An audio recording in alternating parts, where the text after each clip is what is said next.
ओम श्री परमात्मा नमः। मैं प्रोफेसर हृदय अवस्थी अपने परम पूज्य गुरु जी प्रोफेसर पंडित भगवत शरण शुक्ल वेद मूर्ति तपोनिष्ठ गीता उपनिषद पुराण और धर्मशास्त्र के विशेषज्ञ के साथ मैं आप सभी का Awasthi Ayurveda anatomy yoga and spirituality channel पर हार्दिक स्वागत करता हूं। हम लोग गीता के 14वें अध्याय में हैं और आज 18वें श्लोक की गुरु जी सरल भाषा में व्याख्या करेंगे, जिसमें कि जो सत्व रज तम गुण हैं उन गुणों में रहते हुए जब मृत्यु होती है तो उस व्यक्ति का गमन किस लोक में होता है और क्या परिणाम होते हैं, इसकी भी सद व्याख्या इस श्लोक में है। तो हम लोग चलते हैं गुरु जी की ओर। त्वमेव माता च पिता त्वमेव त्वमेव बन्धुश्च सखा त्वमेव विद्या द्रविणं त्वमेव सर्वं मम देव देव। कृष्णाय वासुदेवाय हरये परमात्मने प्रणतः क्लेशनाशाय गोविंदाय नमो नमः। इस चैनल से संबद्ध सभी विद्वद्गण, सभी जिज्ञासु छात्र वृंद, सहृदय सज्जन वृंद एवं इस चैनल के संस्थापक तथा प्रबंधक आचार्य हरिहृदय अवस्थी जी, आप सबका गीता या ज्ञान यज्ञ में स्वागत है। हम लोग 14वें अध्याय की चर्चा कर रहे हैं, जो गुणत्रय विभाग योग नाम का ये अध्याय है, जिसमें सत्व रज और तम इन तीनों गुणों की बहुत ही वैज्ञानिक और रहस्यमयी व्याख्या की गई है। आज हम लोग 18वें श्लोक की चर्चा करेंगे, जो इस प्रकार है। ऊर्ध्वं गच्छन्ति सत्त्वस्था मध्ये तिष्ठन्ति राजसाः जघन्य गुणवृत्तिस्थाः अधो गच्छन्ति तामसाः। अभी इसके पहले परलोक गमन इत्यादि के विषय में चर्चा पूर्व हुई है, और जिसमें कहा गया है 14वें श्लोक में कि जब सत्व गुण का प्रवृत्ति होती है तो उत्तम अमलान लोकान प्रतिपद्यते का, अमल लोकों का अत्यंत पवित्र निर्मल लोकों की प्राप्ति होती है। और रजोगुण की अभिवृद्धि में जब मरण होता है तो कर्मों के बंधन में उसको जाना होता है, और तमोगुण की अभिवृद्धि में जो है वो तिर्यक योनि अर्थात पशु योनि, कीट योनि या जो है पक्षी आदि योनियों में उसको जाना पड़ता है, ऐसा उसमें बतलाया गया। अभी आप लोगों ने पूर्व में भी ये पढ़ा है कि सत्व गुण की अभिवृद्धि में क्या स्वरूप बनता है, रजोगुण की अभिवृद्धि में क्या स्वरूप बनता है, तमोगुण की अभिवृद्धि में क्या स्वरूप बनता है। इसका विज्ञान पूर्व में हुआ है,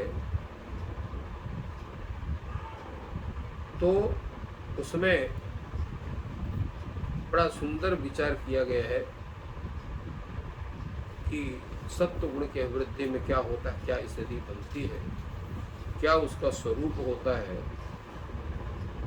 इनका पूरा विचार हुआ है। और आज इस श्लोक में भगवान कह रहे हैं ऊर्ध्वं गच्छन्ति सत्त्वस्था। जो सत्व गुण में स्थित हैं वो ऊर्ध्व लोक को प्राप्त करते हैं, और जो रजोगुण से युक्त हैं तदनुसार जिनके कर्म और क्रियाएं हैं वे मध्य तिष्ठन्ति, अर्थात उनका इस मृत्यु लोक में ही जन्म होता है, वो अन्य लोकों में नहीं जाते हैं। किंतु जो तामस है, तमोगुण के प्रभाव से अत्यधिक युक्त हैं, उनके चूंकि कार्य ऐसे हैं, जघन्य गुण वृत्तिस्था, जघन्य गुणों की वृत्ति उनकी रहती है, अर्थात निंदित, जघन्य माने निंदित जो गुण कर्म, उनमें जिनकी वृत्ति अर्थात प्रवृत्ति है, तो ऐसे व्यक्ति अधो गच्छन्ति, अधो योनि में जाते हैं, अर्थात त्रियग योनि में जाते हैं, जैसा पूर्व में बताया गया। थोड़ा सा ये समझने लायक बात है इसमें कि जो इन्होंने कहा कि जो सत्व गुण वाले हैं, ऊर्ध्वं गच्छन्ति सत्वस्था, इसका वास्तव में तात्पर्य क्या है, उसको हम क्या समझें, क्या उसको जाने, ये थोड़ा सा आवश्यक है इसको समझना। इन्होंने ऊर्ध्वं गच्छन्ति का, हमने एक दिन बतलाया था कि पृथ्वी से ऊपर भूलोक, भुवालोक, स्वर्लोक, महरलोक, जनलोक, तपलोक, ये 7 लोक है। तो तो सत्यम, अंतिम में सत्य लोक है। सत्यलोक में ऐसा माना जाता है कि ब्रह्मा का निवास है। तो इतने ये ऊर्ध्व लोक हैं। तो अपने अपने गुण, आचरण, कर्म के आधार पर तत्त लोकों की स्थिति बनती है। इसलिए ये यमादि लोक जो हैं, इनके भी उसी स्तर में भूआदि के लोक में इनका स्थिति बनती है। वो तो बहुत दूसरा चूंकि विषय हो जाएगा, उस पर चर्चा करना उचित नहीं है। तो ये जो ऊर्ध्व लोक हैं, इन्हीं को कहा जाता है भूलोक, भुवालोक, स्वर्लोक, महालोक, जनालोक, तपालोक, सत्यलोक इत्यादि। तो उनमें वो प्राप्त करते हैं अपनी विशिष्टता के अनुसार, अपने कर्म की स्थिति के अनुसार। इसलिए भगवान ने कहा ऊर्ध्वं गच्छन्ति सत्वस्था। क्यों इन लोगों की प्राप्ति उनको होती है? भगवान ने कहा वो सत्वस्थ होते हैं। सत्वस्थ होने का तात्पर्य क्या हुआ कि सत्व गुण से युक्त होकर के पुण्य कार्यों के संपादक होते हैं। तो जब पुण्य कार्य के संपादक होंगे तो जो पुण्य उनको मिलेगा, तो अपने पुण्य के अनुसार से भूलोक अथवा भुवालोक अथवा स्वर्लोक, महरलोक, जनलोक, तपलोक, सत्यलोक, तत्त लोकों की प्राप्ति होती है। इसलिए भगवान ने कहा ऊर्ध्वं गच्छन्ति सत्वस्था। अब ये प्रश्न कोई कर सकता है कि किस किस लोक की प्राप्ति होती है, तो उसका उत्तर जैसे अभी हमने कहा कि अपने अपने योग्यता के अनुसार। एक उदाहरण के लिए बता सकते हैं, जैसे IAS की तैयारी करने वाले जो भी प्रतियोगी छात्र हैं, तो प्रतियोगी परीक्षा में वो परीक्षाओं को देते हैं। तो अंक के आधार पर, योग्यता के आधार पर उनको तत्त पद प्राप्त होते हैं। उनके सफल होने पर सभी लोग सीधे जाकर के कलेक्टर ही नहीं बनते हैं, परंतु कुछ लोग कलेक्टर भी बनते हैं।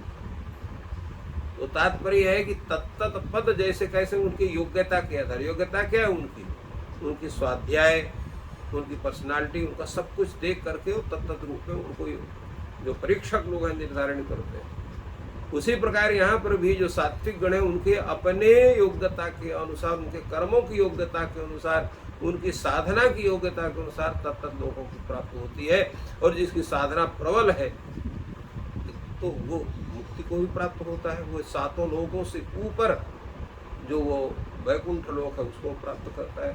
तो ये इसलिए भगवान ने कहा ऊर्ध्वं गच्छन्ति सत्वस्था।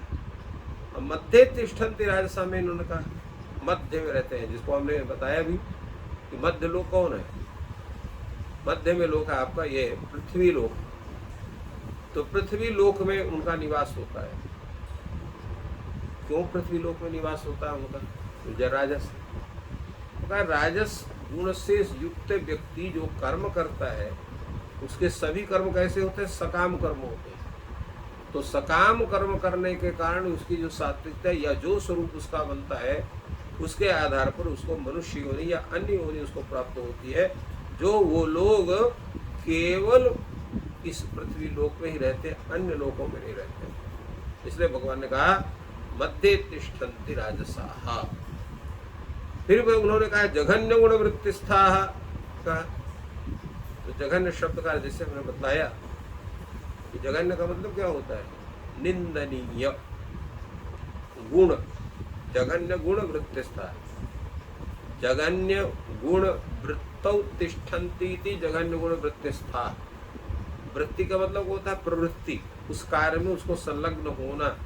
तो निम्न गुण जिनको प्रिय होते हैं, अभी किसी के सामने आप भगवान का नाम लीजिए और कीर्तन करने लग जाइए, तो उसमें बहुत से कम ऐसे व्यक्ति होंगे जो आपके साथ बैठ के कीर्तन करना चाहे, भगवान का नाम लेना चाहिए।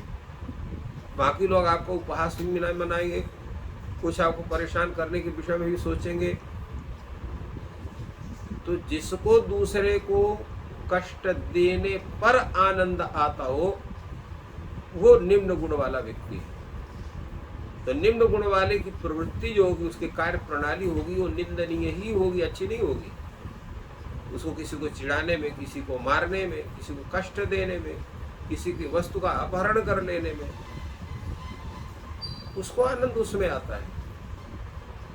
ऐसा नहीं कि उस वस्तु की उसको आवश्यकता नहीं, भी आवश्यकता है तब भी ठीक है, इस वस्तु को अगर है हम नहीं प्राप्त करेंगे तो आप भी नहीं प्राप्त कर सकते, उसको तोड़ दिया गया, उसको नष्ट कर दिया गया। तो ये जघन्य गुण है। इन जघन्य गुणों का मुख्य कारण कौन है? तमोगुण है। क्योंकि तमोगुण के आधार पर आने से हमको प्रमाद होता है, हमको मोह होता है, अज्ञान होता है, हमारे जो अंतःकरण उसमें जो है अंधेला छा जाता है, हम सोच ही नहीं सकते किसी कार्य विषय को। इसलिए हमारी क्या होती है? उत्तम कार्य में अप्रवृत्ति, गलत कार्यों में प्रवृत्ति होती है। निद्रा आलस्य से हम व्याप्त होने के कारण अपने स्वरूप को प्राप्त नहीं कर पाते। ये हमारी वृत्तियां बनती हैं और उसी में लगे रहते हैं और उसी में अपने को सुखी भी समझते हैं कि बड़े अच्छे हैं। तो ये स्थिति होती है उन तामस गुणों की अभिवृद्धि वाले व्यक्ति। तो क्या करते हैं? अधोगच्छन्ति। अधोगच्छन्ति माने तिर्यक योनि में जाते हैं, जिसको हमने बताया। वो कीट पतंग होते हैं, पशु होते हैं, पक्षी होते हैं, वृक्ष होते हैं, या और निम्न योनि में जाते हैं। अथवा वो जो इसको हम लोग नरक लोक कहते हैं, उस यमलोक का भी दो भाग हैं। एक भाग में पित्रादि लोग रहते हैं जो अच्छे कर्म करने वाले हैं, और एक भाग में ये जो जहाँ पर जो है जिनके लिए जो पुण्यात्मा व्यक्ति आते हैं उनके लिए वही यमराज धर्मराज बन जाते हैं, और जब पापी कोई जाता है तो उसके लिए यमराज बन जाते हैं, दंड देने वाले बनते हैं। तो यमयति जनान इति यमः। यमयति अर्थात उनके कार्यों में जो उनको नियंत्रित करता हो। नियंत्रण करने के लिए कभी समझाने से भी काम चलता है, तो कभी दंड मारने से भी काम चलता है। जो समझाने से नहीं मानता वो दंडे से मानता है, इसलिए उसको दंड देते हैं। इसलिए भगवान का अस्त्र मुख्य क्या है? दंड है, यमदंड। यमदंड से ही वो सबको दंड देते हैं। तो इसलिए रौरव नरक है, कुंभीपाक नरक है, इस तरह के जो नरक हैं उनमें उनको कष्ट भोगना पड़ता है, क्योंकि अपने कर्म का भोग तो सबको करना ही है। इसलिए भगवान सबको सचेष्ट करते हैं कि भैया किसी कारणवश आपकी अगर प्रवृत्ति गलत हो गई है, उसको अभी भी समय सुधार लीजिए। उसका मानव जीवन हमको क्यों प्राप्त होता है? मानव जीवन अनेक प्रकार के सुख भोगने के लिए नहीं होता है। ये होता है अपने उत्तम कर्म से अपने को पवित्र करके मोक्ष प्राप्त करने का अधिकार केवल मनुष्य को है। मनुष्य के अतिरिक्त देवता को भी मोक्ष प्राप्त करने का अधिकार नहीं है। कोई नहीं प्राप्त कर सकता मोक्ष मनुष्य के अतिरिक्त, परंतु मनुष्य को उसकी प्राप्ति करने की, मोक्ष प्राप्त करने की भी योग्यता बनानी पड़ेगी। सत्व गुण से युक्त होकर के सर्वतो भावेन उस परमात्मा में समर्पण भाव होगा। प्रत्येक प्राणी मात्र उसको भगवत स्वरूप का दर्शन करने की इच्छा बनेगी, उसका स्वरूप बनेगा, वो उसके स्वभाव में बनेगा, वही सब वो करेगा, तब जा करके जो वो परमात्मा समर्पक स्वरूप उसका बनेगा।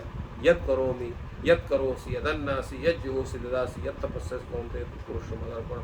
जो कुछ भी होने सब प्रभु को अर्पण होगा। तो जब ये स्वरूप बनेगा, जिसको कहते हैं सात्विकता की पराकाष्ठा, जो सात्विकता की पराकाष्ठा होती है, तो श्रीमन्नारायण से अतिरिक्त संसार की किसी भी चीज की प्रतीति नहीं होती है। सर्वत्र उसी के दर्शन होते हैं। ऐसा स्वभाव बनाना पड़ता है, तब जाकर के उस परमात्मा के दर्शन होने पर या परमात्मा का साक्षात्कार होने पर मोक्ष की प्राप्ति होती है। ये भगवान इसके द्वारा ऐसा बतलाना चाहते हैं। तो ये जो जघन्य गुण है, निंदित गुण है, ये अगर जब हम इनको इनका स्वरूप हम प्राप्त करते हैं, इसमें अधिक करते हैं, तो ऐसे जो है तिर्यक योनि में और नरक योनि में हमको जन्म लेना पड़ता है। इसलिए कैसे सात्विकता का स्वरूप बने, कैसे हम इस तामस भाव को छोड़ करके राजस भाव को छोड़ करके पूर्ण सात्विकता धारण करें, ये प्रयास हमारा होना चाहिए। प्रकृति के अनुसार हमको स्वभाव मिलता है, परंतु स्वभाव में परिवर्तन हम कर सकते हैं। जैसे मिट्टी को जो है वो मिट्टी है, सर्वत्र पड़ी हुई है, परंतु कुंभकार उसको कितने सुंदर अनेक रूप दे करके उसको बहुमूल्य बना देता है। उसी प्रकार हमारा जो शरीर या स्वभाव हमको प्राप्त है, हम किसी अत्यंत जो है तपस्वी गुरु के शरण में जा करके उनके द्वारा निर्दिष्ट कार्यों को करके अपने तमो गुण को भी हटा करके सत्व गुण को धारण कर सकते हैं, जिसका उदाहरण स्वयं वाल्मीकि जी हैं। वो नारद जैसे ऋषि को प्राप्त करके अपने वो जो उनका जो स्वरूप था एक लुटेरे का, एक हत्यारे का, उस स्वरूप को उन्होंने पूर्ण रूप से हटा करके तपश्चर्या करके और उन्होंने ब्रह्मर्षित्व को प्राप्त किया। तो ये हमारे ऊपर है कि हम अपने को कैसा बनाना चाहते हैं। तो अगर हम इस तरह से करेंगे तो हम भी सत्वस्थ होंगे और सत्वस्थ होकर के ऊर्ध्व लोकों की प्राप्ति कर सकते हैं। गुरु जी ने बहुत ही सुंदर विश्लेषण किया कि सत्व रजतम के अनुसार ऊर्ध्व, मध्यम और अधोगति होती है। और इस ज्ञान का लाभ हम लोग ले रहे हैं और वीडियो को शेयर करके आप अपने परिजनों को भी लाभान्वित कर सकते हैं। ईश्वर आपकी सहायता करें और आपका दिन शुभ हो। धन्यवाद।